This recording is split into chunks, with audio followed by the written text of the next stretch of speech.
Have you ever stopped to wonder why the world of Pokémon still holds such a special place in your heart? Why even now, the sight of Pikachu's bright yellow fur or the sound of that old Game Boy startup chime can send you tumbling back to simpler times? Tonight, let's drift together into a calm, nostalgic journey through the story of Pokémon and how it quietly took over our childhoods. It all began in Japan, in the year 1996. Pocket Monsters, as it was originally called, launched as a video game for the Nintendo game, Boy. Created by Satoshi Tajiri, a boy who spent his childhood catching insects, Pokémon was born from his wish to let kids experience that same thrill in a virtual world. Little did anyone know then, it would become a global phenomenon. The premise was simple, yet endlessly captivating. You played as a young trainer setting out on an adventure to catch mysterious creatures called Pokémon, train them, and battle others. There was something magical about wandering through grassy fields, caves, and forests, never knowing what new creature might appear next. Names like Bulbasaur, Charmander, and Squirtle quickly became part of our daily conversations. And then, in 1997, the animated TV series arrived. For many of us, this was our first real introduction to Ash Ketchum, the determined young trainer from Pallet Town, and his electric companion Pikachu. That first episode, where Ash oversleeps and misses out on the regular starter Pokémon, feels like a distant yet vividly familiar memory. Who could forget that stormy night, Pikachu's first act of bravery, and the powerful bond that formed between them? Week after week, we'd rush home after school or wake up early on weekend mornings just to catch new episodes. The theme song itself, "I Want to Be the Very Best Like No One Ever Was," became more than just lyrics. It was a promise, a rallying cry, a dream we all shared. Each episode introduced new creatures, new towns, and quirky characters. Brock and Misty, Ash's loyal companions, were like old friends. And Team Rocket, with their ever-present comical schemes to steal Pikachu, became lovable villains in their own right. Prepare for trouble, and make it double, still echoes in the minds of those who watched. Beyond the show, the Pokémon trading card game took schoolyards by storm. At recess and lunchtime, we'd sit cross-legged on the ground or huddle over desks, carefully trading cards. The coveted holographic Charizard card was like a treasure beyond measure. Even if you didn't know how to play the game, the joy of collecting and swapping with friends was more than enough. There was a strange magic in opening a fresh booster pack, the faint scent of new cards, the slow reveal of each one, hoping for that elusive rare pull. Friendships were made and tested over trades. Debates raged over which Pokémon was strongest, and recess. Battles were fought in imaginary arenas drawn with chalk. As the franchise expanded, so did our experiences. The first Pokémon movie, Mewtwo Strikes Back, released in 1998, was an event in itself. Many of us still remember sitting in dark theaters, clutching limited edition promo cards as the story of Mewtwo's creation and his battle with Mew unfolded on the big screen. One moment from that film remains particularly unforgettable. When Ash turns to stone and Pikachu desperately tries to revive him with tearful thundershocks, it struck an emotional chord unlike any other.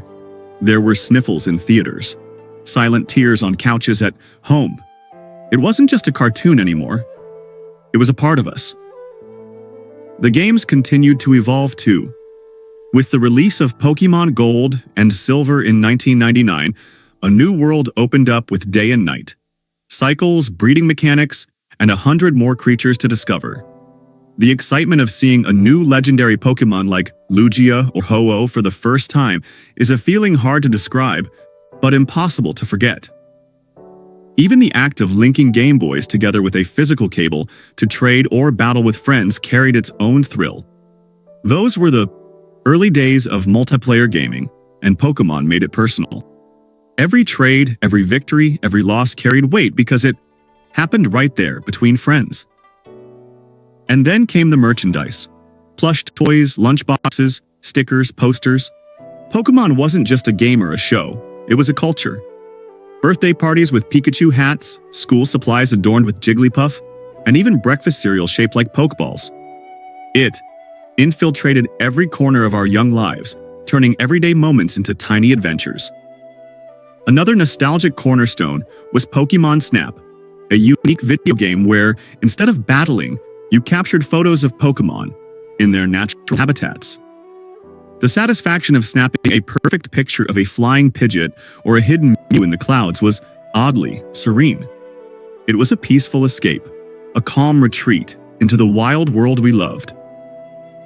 Around the same time, Pokémon Stadium brought our beloved creatures to life in 3D for the first time. Seeing Charizard's flamethrower in full color on a TV screen felt monumental. It was more than a game. It was witnessing your childhood hero's step out from pixelated screens into something tangible. The Pokémon phenomenon wasn't limited to Japan and the West. It spread globally, adapting to different cultures while retaining its core magic. Different countries had their own favorite characters, their own cherished moments. It was a universal language for a generation. As years went on, new games, new regions, and new generations of Pokémon joined the roster.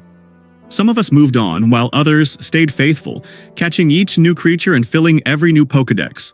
But whether we kept playing or not, those early memories remained untouched. Even now, hearing the gentle hum of a Poke Center's healing tune, or the upbeat route themes from those old games can instantly lift the veil of years and pull us back to those carefree afternoons. The simple joy of naming your first Pokémon or defeating a tough gym leader after countless tries is a memory that refuses to fade. Pokémon Go in 2016 brought back that old magic in a completely new way. Suddenly, adults and kids alike were roaming parks, streets, and neighborhoods, chasing virtual creatures through their phones. It reignited friendships and sparked new ones. For many, it was a chance to relive those schoolyard adventures in grown-up bodies. But perhaps the true beauty of Pokémon's story lies in its consistency. Through all its changes, evolutions, and innovations, it has stayed true to a simple, timeless idea: adventure, friendship, and discovery. It's a world where anyone, young or old, can be a hero, where challenges are overcome with determination and heart. It reminds us of a time when the world felt wide and full of wonder, when a tiny pixelated forest could hold unimaginable secrets, when the simple choice between Bulbasaur, Charmander, or Squirtle felt like the most important decision in the world. The nostalgia of Pokémon isn't just about the games we played or the shows we watched. It's about the people we shared them with, the friends we traded with, the siblings we battled against, the stories we imagined, the dreams we dared to dream. Even today, as new generations pick up the torch, the spirit of those early days lives on. In every Pokeball thrown, in every badge earned, and in every bond formed with a tiny, fictional creature who somehow feels like an old friend. And as our journey through the story of Pokémon gently winds to a close, I hope this little trip down memory lane stirred something quietly beautiful within you. It's funny how certain things, no matter how much time passes, hold on to a special place in our hearts. How a single note from a familiar tune, a flicker of a character's silhouette, or the glimmer of a holographic card can transport us back to a moment we thought we'd forgotten. Pokémon wasn't just a show or a game or a collection of cards. It was a part of our days, our weekends, our schoolyards, and our friendships. It wove itself so seamlessly into our childhood routines that even now, it feels impossible to separate those memories from the creatures and stories we loved so dearly. We grew up with Ash, Misty, Brock, and of course, Pikachu. We faced impossible gym leaders, legendary creatures, and mischievous Team Rocket plots. We traded cards with friends under the soft sunlight of recess, argued over which starter Pokémon was truly the best, and felt that little thrill each time a new episode aired or a new game was released. Those moments weren't just entertainment. They were the texture of our youth. Even now, when life feels a little too fast or days a little too heavy, it's comforting to know that somewhere in the corners of our minds, that world still exists. Those pixelated forests, those tiny towns, and that adventure waiting just beyond the horizon. It reminds us of a simpler time, a world where problems could be solved with courage, friends stuck together, and there was always one more creature to discover. What makes Pokemon's story so enduring is that it grew with us. From handheld screens to smartphones, from childhood bedrooms to bustling city streets, it adapted and evolved while holding on to the values that made it matter in the first place. Friendship, adventure, discovery, a spark of wonder. And perhaps that's why, even now, so many of us keep a small place in our hearts for those familiar faces and timeless stories. Because in a way, they remind us of who we were, who we still are beneath the years, and that no matter how old we get or how far we roam, the world of Pokemon is always just a memory away. So tonight, as you drift off to sleep, let those old memories linger a little longer. Picture the flickering screen of your old Game Boy, the joyful shouts of your friends after a rare card trade, the warmth of a Saturday morning spent watching Ash set off on yet another adventure. And remember, the story of Pokemon isn't just about pocket monsters. It's about us, about the friendships we made, the dreams we chased, and the world we imagined. Thank you for joining me on this quiet, nostalgic journey. Sleep well, old trainer, until our paths cross again.